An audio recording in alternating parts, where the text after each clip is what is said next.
There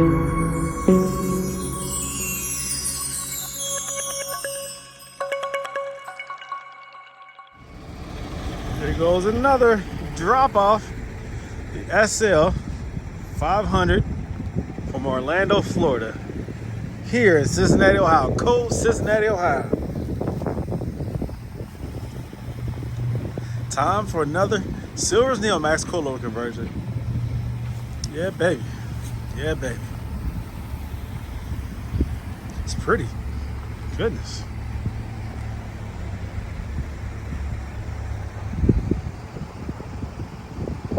Very nice. Very nice. God, it's cold.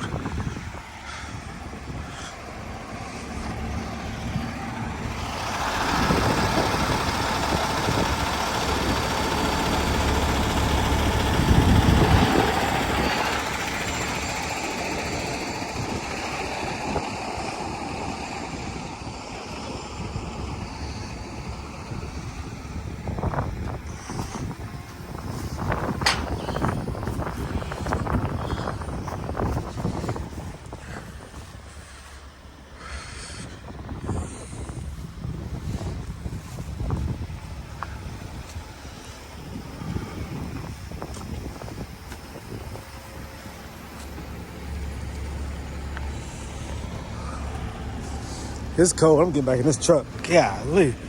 Like about 15 degrees out here. I'll let him do his things. God, it's cold. Whew. All right, y'all. The view has changed because it's too cold out there to be outside recording. So I'm going to record it from inside the vehicle.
God, it's cold out here.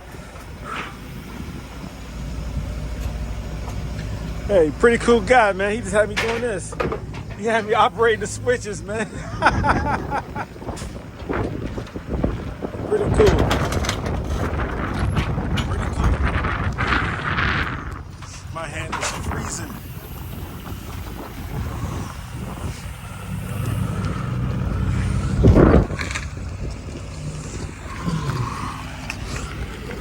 With the lights. Okay. I get the target. Oh yeah!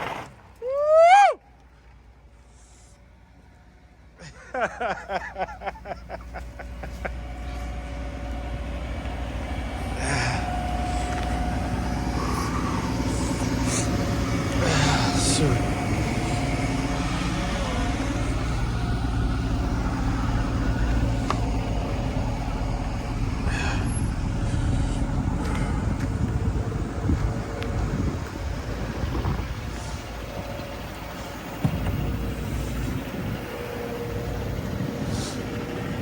my phone, okay? Yeah. No problem.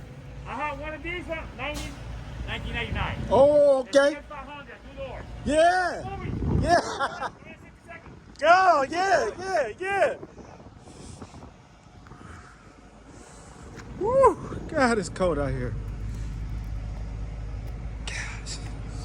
Yes, go down the Autoworks. Don't stop just because it's cold. Has to keep going.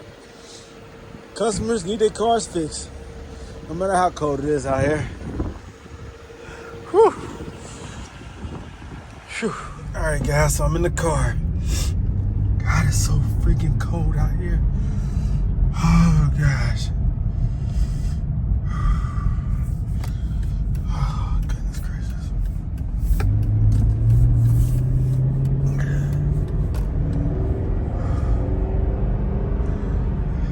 Good power, good feel. God, it's cold. This car probably doesn't even know what to do with weather like this. It's not used to it. 26 degrees. That's how cold it is. 26 degrees right now. Welcome to Ohio. Oh, goodness.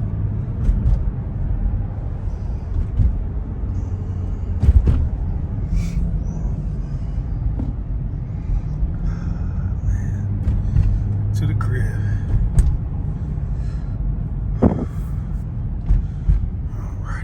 Move some cars around. Get this thing where it needs to be.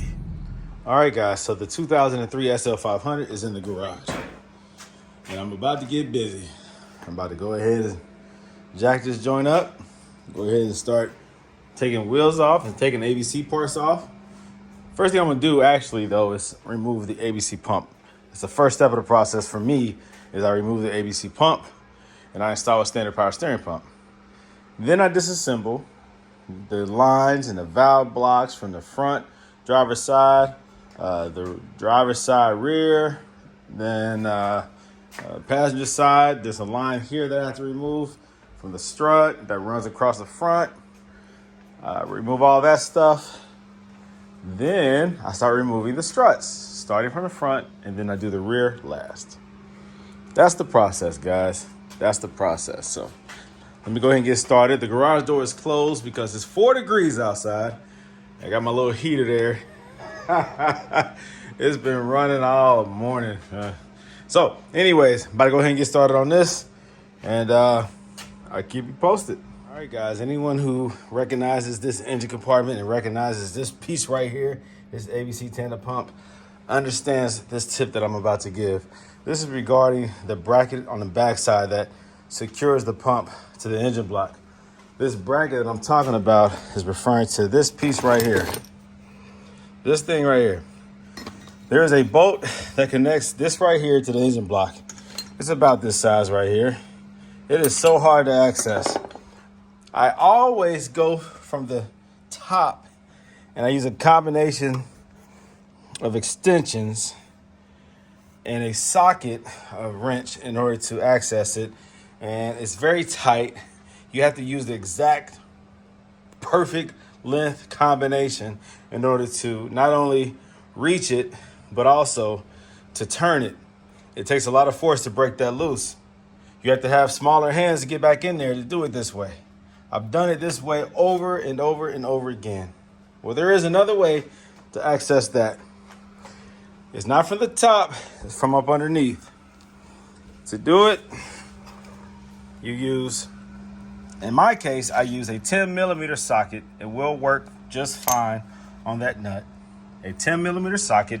This is a small, I think 1/4 inch or 3/8. No, 1/4 inch. Yeah, I think 1/4 inch. It's a small one. And I use an extension. Now, these type of extensions won't work, but instead I use a combination of, where is it at? I used a, whatever. Can't find. Oh, this right here. So I have, this is short, so you don't have the length that you need. Hold on, somebody calling my phone. You have to wait. Hold on.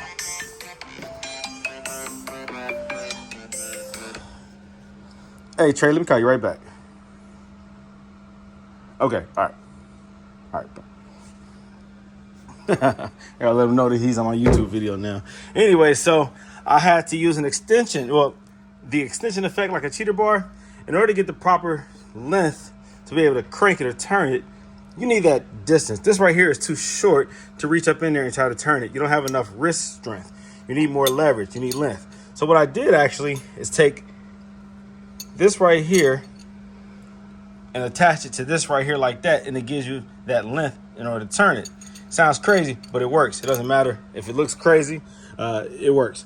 This cheater bar right here, just the open circumference of this hole and this little small wrench right here allow too much slop and play. You have like this much space in order to turn it. Short turns like this. So you need something that actually gives you more by angling it, and it gives you more distance to break it loose. Not just a short little burst. You need more distance to break it loose.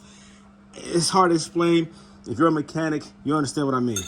Now, let's locate the access hole that gives you a visual of this bolt. Okay. It's right there. Can you see it in there? I think you see it. You see it. It's right there. There it is. That right there. Okay. You see the rod, the black rod. You see the bolt. And so I'm up underneath the car. You can see what I'm seeing. Up underneath the car. We do it in slow motion.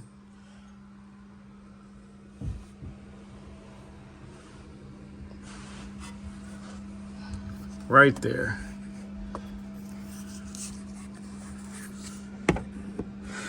All right.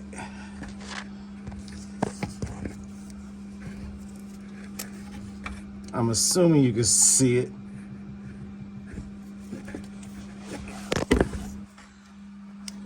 There it goes.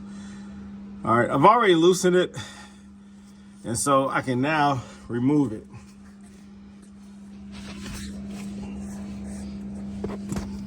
But there's just enough room in here to get your hand in there and get the twisting.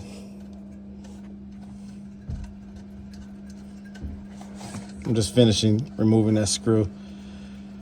Now, it also depends on how far you go with that pump. Because if you remove everything that secures that pump to your car, to your engine block and the size and the front of the motor and all that stuff, and then if this is the last thing you're trying to remove, it's going to be very hard to remove it because there's now a lot of tension on this rod, the supporting bracket. If there's full load on that supporting bracket, the weight of the pump, because the pump is excessively heavy, then it's going to be hard to get that bolt out of there. You loosen it up, but you're going to have to keep turning it manually with force in order to separate it from the engine block because there's tension on it. So I removed this bolt before I removed everything else that's securing the pump to the car. All right, sideways. All right, sorry for all the camera angle changes, but this is what I had to do. I did it this way. Like I said, I left the front of the pump is still secured to the front where the pulleys are, those two bolts. It's still secure from the back with the 13mm nut. It's still secured with that banjo high pressure line bolt. I didn't remove any of that stuff that's securing the pump to the car yet. That allowed this to come out easier. If you do it the other way around, and this is the last thing that you remove, or near the last thing you remove, there's a lot of tension on it because it's supporting the weight of the pump. All right, so remove this early on in the process and it comes out easier. There you go. Now, to finally remove the bracket, of course, you have to remove another bolt. This is the other end of the bracket right here. And there's a bolt or a nut. Let's see, is that a bolt? There's a bolt in there, the same size bolt, and it's securing it to the actual pump. Now, I go from the back right here and access it with probably the same, with a 10mm socket. This one, or add an extension to maybe the larger one in order to break it loose. The 3/8, where you go. The 3/8 right here. I think I might use I don't know. either I use this one or I use a longer one with a longer socket like this in order to access behind here. Let me see. Something like this in order to access it and get up underneath there. All right. Once you connect with the bolt, crank it loose. Short turns, you don't have a whole lot of space to turn, to crank it, but break it loose and then get that out of there. And then that bracket can be freed and you're good to go with the rest of the removal process of the ABC pump. After that, it's all easy. I have given the tip. People oftentimes strip this 17 millimeter nut right here. Now this is what secures the power steering high pressure line. People strip that because of this funky angle. They try to come in this way. They try to come in this way up under here, this AC line, and they always have a hard time breaking it loose. See if I can demonstrate that. They'll come in, now this is an open wrench. I cut this open. It helps with the ABC lines. I'm not going to use that for this, but I'm just showing you. I mean, I guess you could do it this way, but they'll try to break it loose like this. And that works sometimes, like, that hurt like a mug. Smash my finger on that. But yeah, that works. Sometimes it doesn't. Sometimes they try to break that thing loose and they can't get the angle right. First of all, in order to do it at this angle up under this AC line, you have to remove the power steering reservoir and the ABC reservoir. You cannot do this otherwise. So if this doesn't work for you, a lot of people strip that. Just remove everything that secures the pump and then pull the pump loose and just angle it, re-angle the whole pump. And that allows you to break it loose. I already smashed my finger. But that's what happens though. Yeah, there's always stuff in the way. When you break things loose, watch out where you're going with it. Always be careful where you're going with it. In this case, this finger just hit this AC line. Stuff like that happens all the time. My fingers are always banged up. Anyways, so that is another way to access that. If you notice that you're stripping it and that it's not gripping it good enough, make sure first of all you have good tools that are not that don't have a lot of slop. Make sure you're using a 17 millimeter and a good one, a good wrench.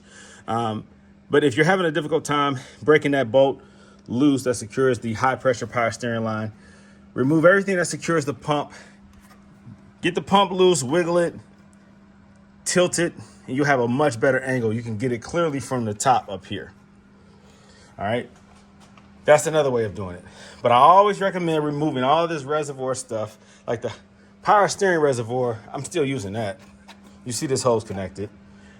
I put a zip tie on this line so it doesn't pour out. I don't like having this thing tilted down like this because it can leak out. It's supposed to be airtight, but it still leaks out sometimes. And get that out the way, save that, remove the ABC power reservoir. You don't need that anymore. It's big and it's unnecessary. That gives you the space that you need in order to angle this and to break these bolts loose and these nuts loose. You need that even for this back one right here. You really need this stuff out the way. So that's another tip. All right, now let me finish this. All right, guys. Now, driver's side front valve block. This is the line that is known to rupture all the time. This is the highest pressure line connected to this front valve block. This one right here. Now, this is different. You've never seen this green writing because this is not the original Mercedes high pressure line. It's been replaced or repaired. It ruptures right here where this hardened rubber is. And typically, you have to remove this line that runs up under the motor or along, not up under the motor, but along the driver's side of the motor up in the inside the engine compartment behind the heat shield. It runs up and runs down. It comes back down, down there somewhere at this little T-block or three-way block or whatever it's called, a junction block. And let's see, both of these lines come down to a junction block.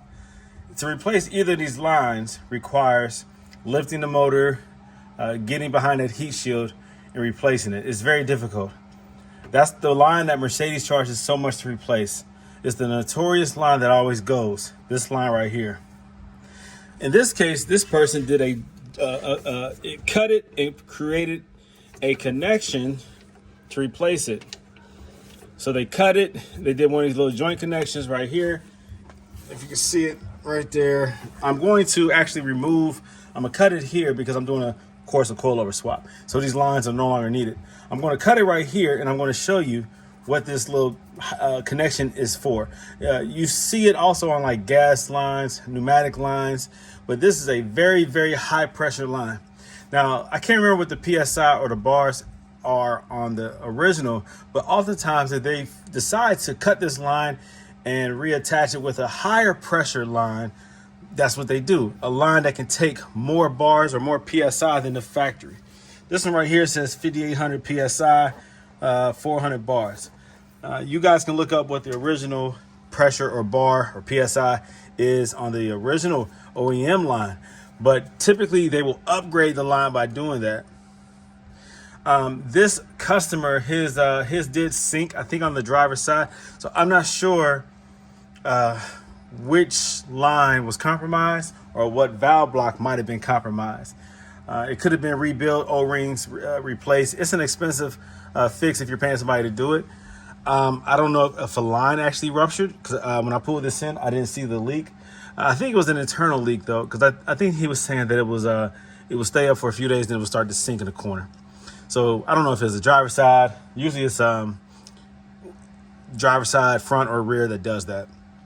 The side that's closer to the valve block. I can't remember. Whatever. I don't know. But obviously it was sinking. I take that back. It's not always. Sometimes it's the furthest one from the valve block, so it could be the passenger side. I don't know. I have to ask the customer or the owner of the client. I like calling them clients. I have to own the owner of this vehicle. I have to ask the owner of the. I can't talk. I would have to ask the owner of the vehicle what side was dropping down. Regardless, this I wanted to make a recording enough to make sure that you all can see that this line can be cut and reconnected with a higher pressure fitting. See it right there. All right, that's a good view. Yep. So like I said, I cut these lines. Sometimes I'll mount them up here. Right, I'll reattach them up here, together like that. Just get them out the way. They will leak, as you can see here. They will leak fluid.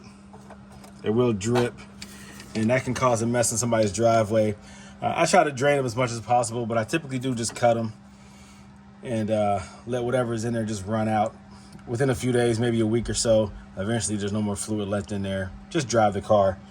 It'll just leave some spots. Just know that oftentimes. Same thing back here. I will remove this, cut, this line right here, the high pressure line here. This is the one I think that comes off of the pump.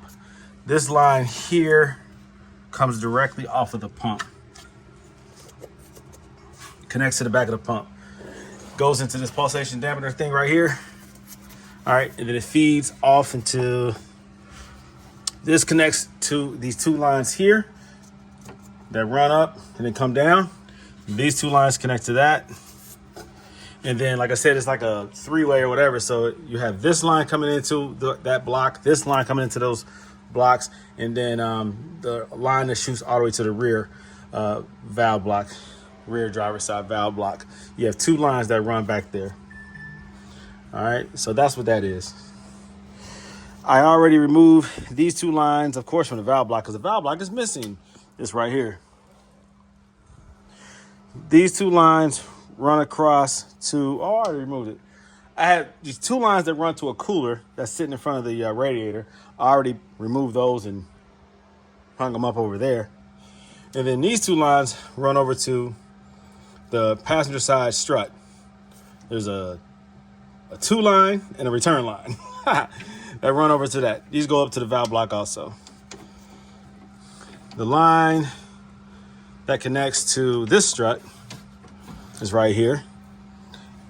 And you have one line. Let me see if this is correct.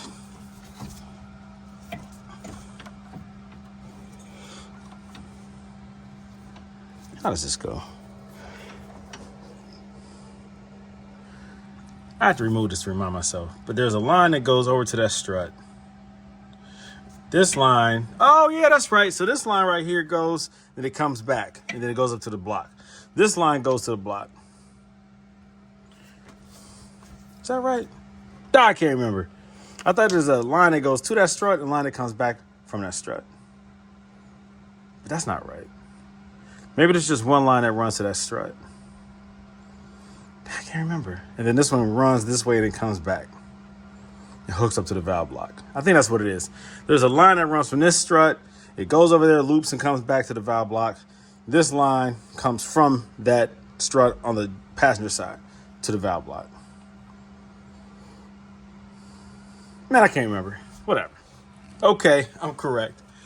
This line here to this strut runs down there and it comes back. It just loops back. It's not connected to anything else. It just runs down there and it comes back, right? In a U-shaped pattern, and it connects to the valve block. This one right here connects to the valve block. And then you have this one that's directly from the strut that comes, that connects to the valve block. Let me just double check something. Dang, just the opposite. Okay, this one right here is coming from the strut, the rubber, right? This one is coming from the strut directly to the valve block. This is the one from the strut driver's side that runs and then loops like this, which is this line, and it connects to the valve block.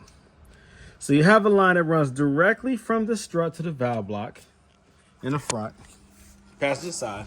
Driver's side, same thing. Directly from the strut to the valve block. It just does a weird loop. I don't know, what is that for? Cooling? I have no idea.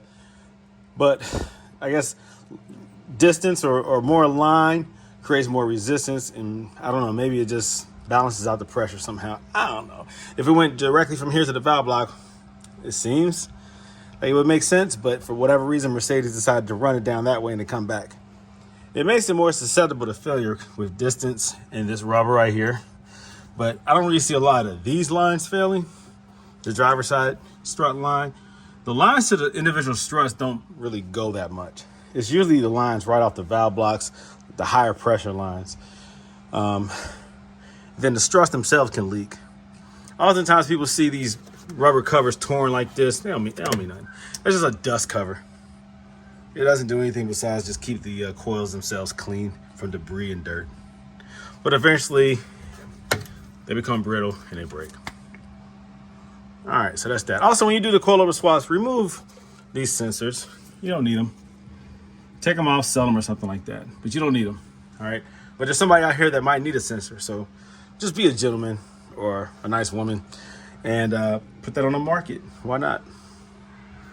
So yeah, so all this stuff will be removed. I have to go on the passenger side to remove that connection to the strut, and then I'll pull all this stuff out. These right here, like I said, I'm gonna cut it, and then I'll keep this because that's a nice way of repairing it. I just want to look at it in more detail as to how it was repaired exactly. So that's pretty cool. I'm assuming that you have to flare the cut side so that it catches on the inside. I don't know, but I'm gonna check it out. Pretty cool though, pretty cool.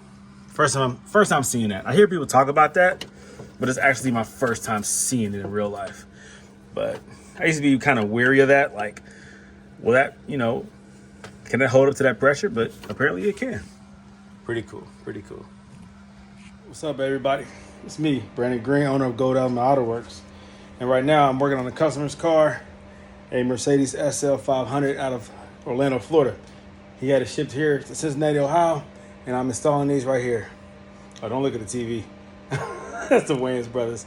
Yeah, my favorite sitcom. Anyways, so yeah, Silver's Neomax Coilovers.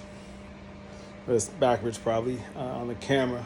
But these things right here are game changing for the Mercedes SL500. The ABC suspension, the active body control, the hydraulic fluid suspension that always fails on these cars. And you can spend thousands and thousands of dollars. It definitely is in harmony with the notion that Mercedes is expensive to maintain. Just because you can buy one doesn't mean that you can maintain it.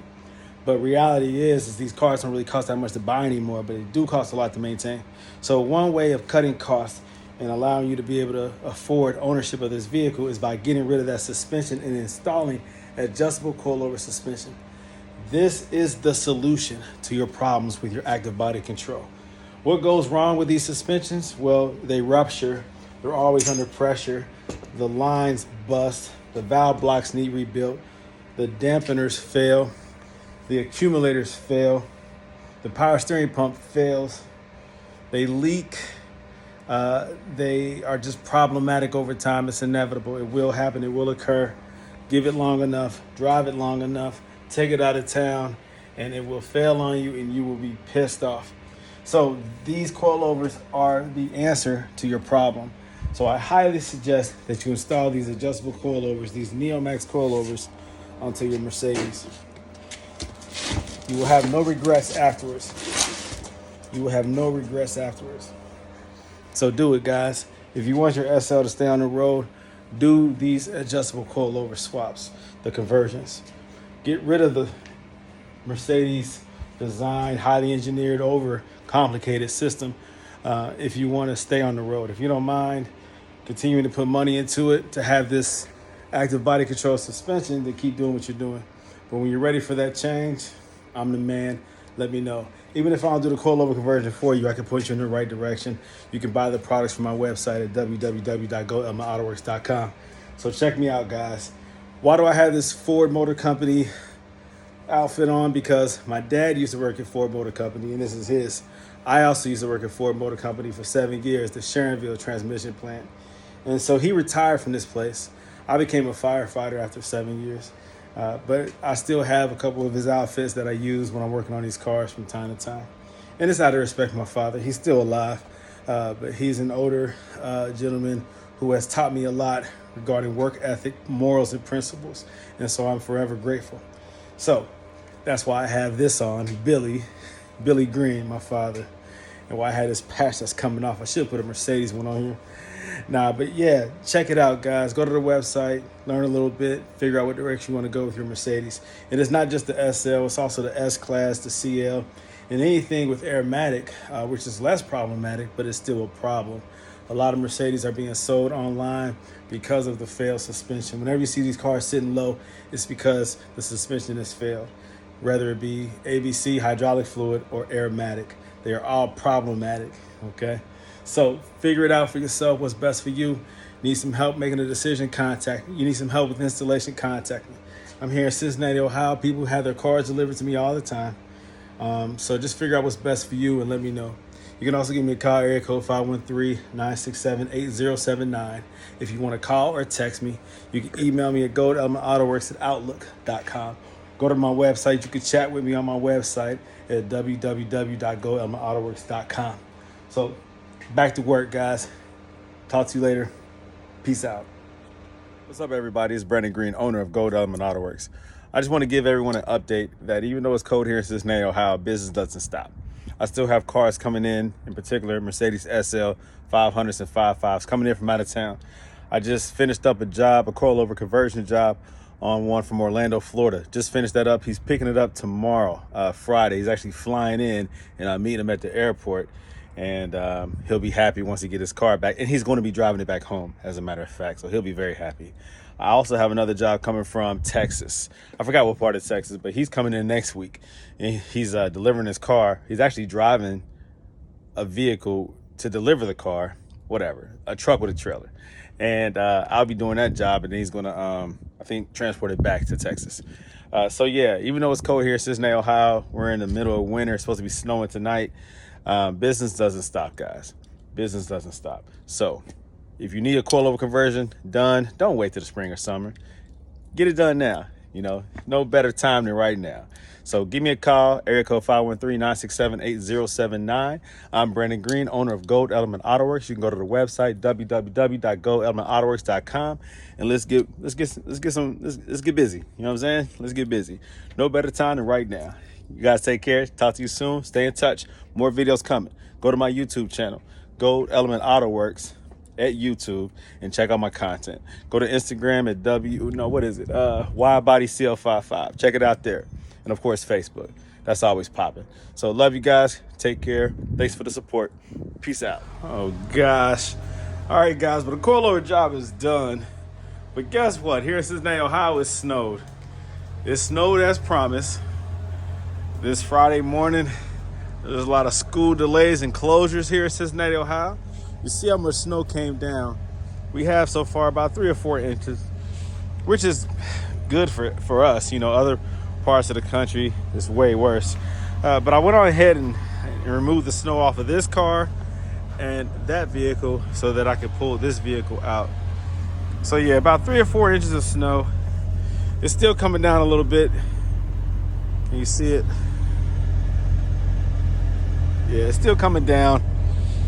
And I gotta do what I gotta do. The owner of this vehicle is actually flying in right now as we speak from Orlando, Florida. And he's coming to pick up his car. So what do I have to do? I have to get it out of this garage. And unfortunately at this time, I have to drive it on this snowy street. And this is a side street, basically a neighborhood street. So I'm assuming that the main roads are cleared out. But nonetheless, he's driving his car back home to Florida. Estimated arrival time is, I think, late morning, early afternoon. So hopefully the delays, I think, that are out there are some flight delays, but he has to fly from Florida to Baltimore to Cincinnati to CVG. So I'll be driving out there to pick him up. Expected landing was supposed to be like 11:30, expected arrival, but he said there was a little bit of a delay, so we'll see. But yeah, I'm about to take this car and drive it out here in these conditions. Yep. But yeah, coilover conversion is done. I didn't run into any problems. I really don't run into many problems with these conversions. I already know what to expect. So this is a well done conversion. Let's get some outside pics of it on the road. All right, guys, here we go. So I cleaned out the driveway, the street. The snow plow has come through, and let's put the salt down. Clean the street up a little bit. So now I feel much better putting this back on the road. So after I do the coilover exhaust, coilover. All right, so here we go. So after I do a coilover conversion, I always drive it. I drive it a few times on the road. I push it, you know, drive it pretty fast to make sure that the customers are getting what they're looking for.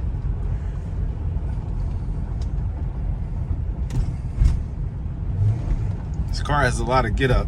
How many miles is on this car? It feels really good. Okay, 84,000. Before I hit the main street, let me turn off over here and let me get a couple nice pictures of it.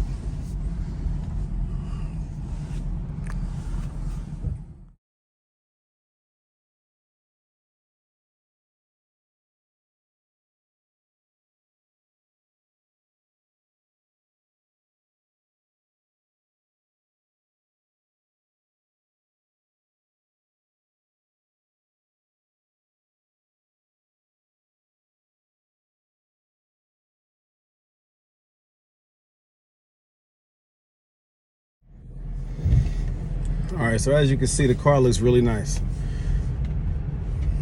I typically leave the rear slightly higher than the front, just because if you go over a hard bump and it dips, I always give the rear room to not rub. The front, I ride stiffer. The rear, I drive a little softer. And so there'll be more give in the back than there will be in the front. The front is very tight. I do it that way on purpose. So on this one, I did 19 in the front, 15 in the back. So it's a nice, soft, yet firm enough ride. Now this car is real torquey, so I gotta make sure that I don't drive too aggressive with this slush on the road.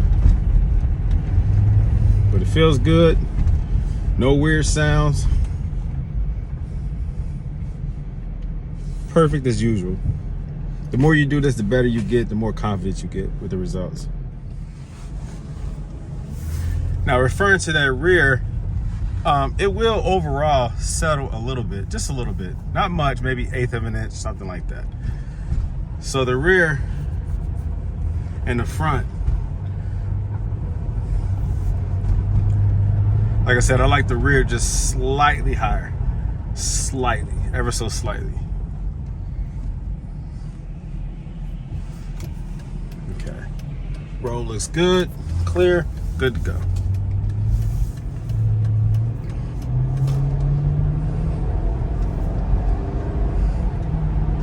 God, I love these coilovers, man. I love the way this car handles and the way it feels with coilovers. I mean, it felt good, of course, with ABC, but there's a difference.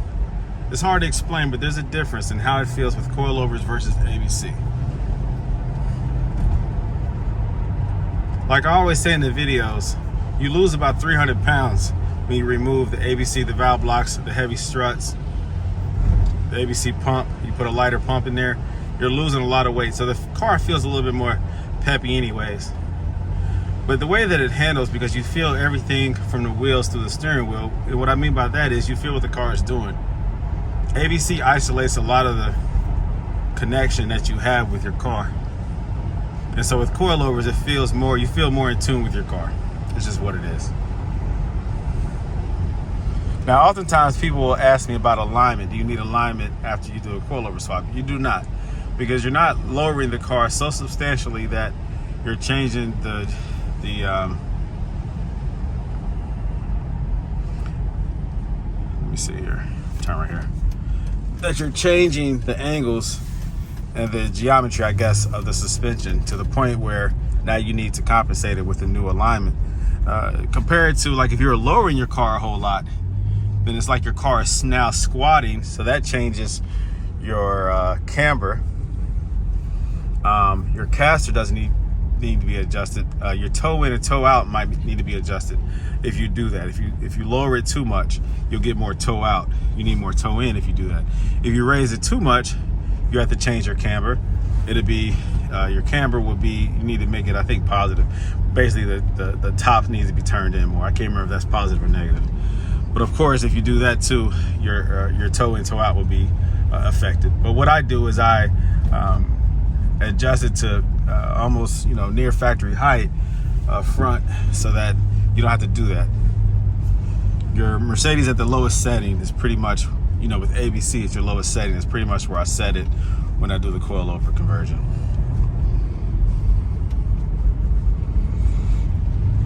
So it does not affect your alignment, in other words.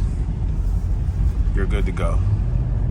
And his alignment is tight, just as it was before the coilover conversion.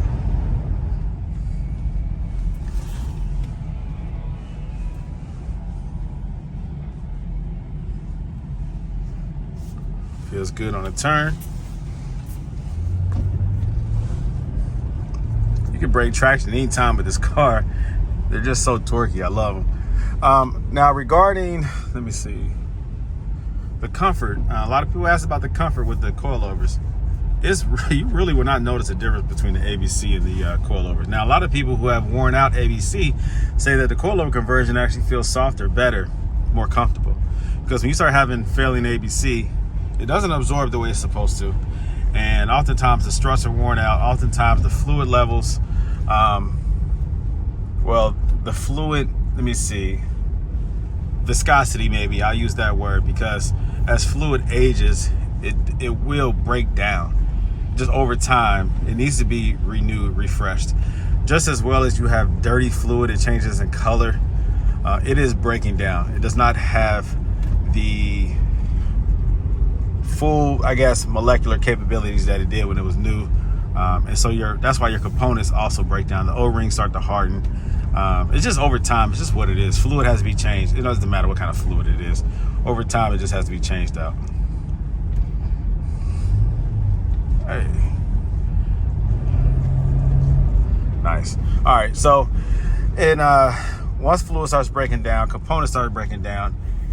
It's just what it is. Your ABC will not be as comfortable and will not be as problem-free. It's evident with all the forum discussions, all the online discussions.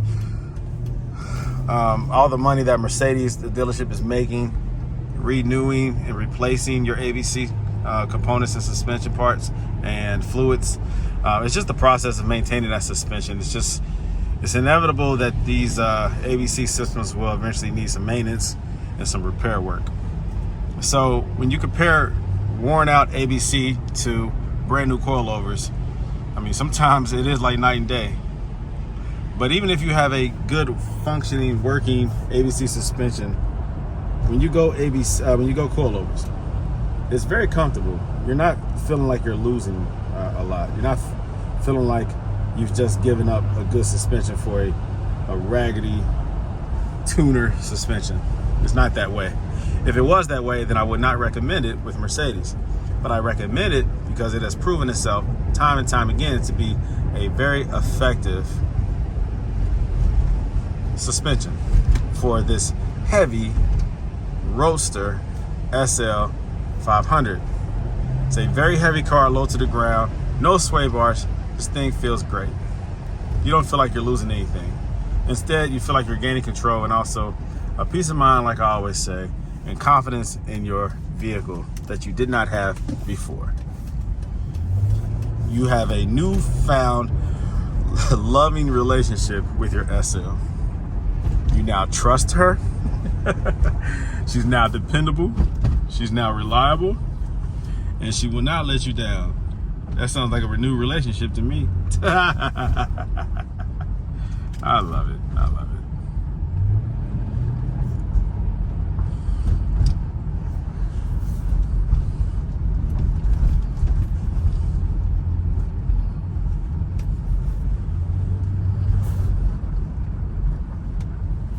So I wanted to take this on one final ride before the customer comes and picks up his vehicle. I would take it to the car wash, but what's the point? It's gonna get dirty again by the time I get it back here. So the SL, the conversion is done, complete, tested and tried, very reliable. I think the customer will be very, very happy with the results, like they all are.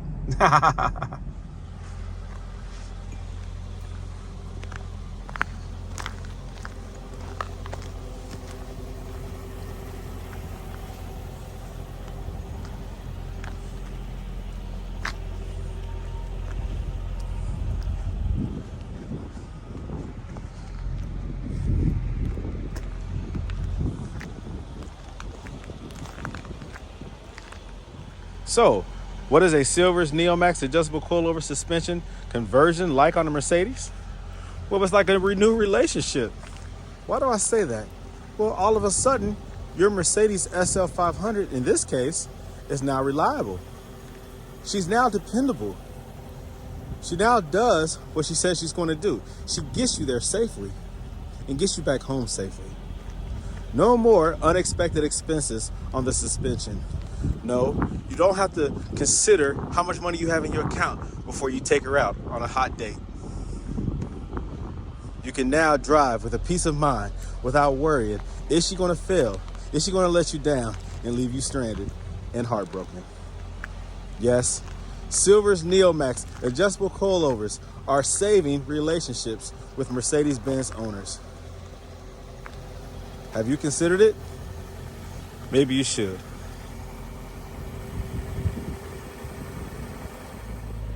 All right, guys, it is at night, 10 o'clock at night here in Cincinnati, Ohio, and I just picked up the owner of this vehicle from the airport, and we are back home now, and we are about to go to the hotel. I'm gonna show him how to get over there so that he can have a good night's rest and then head out in the morning back home to Florida. Didn't want to record the whole process because I was getting to know him personally and talking to him, and so I didn't want to record that part. But I do want to record this. We had a great conversation. It is great to be appreciated. And even picking him up from the airport, from the CVG airport, and bringing him here to his vehicle. So, it's nothing like being appreciated. Nothing like being appreciated. Hard work pays off, guys.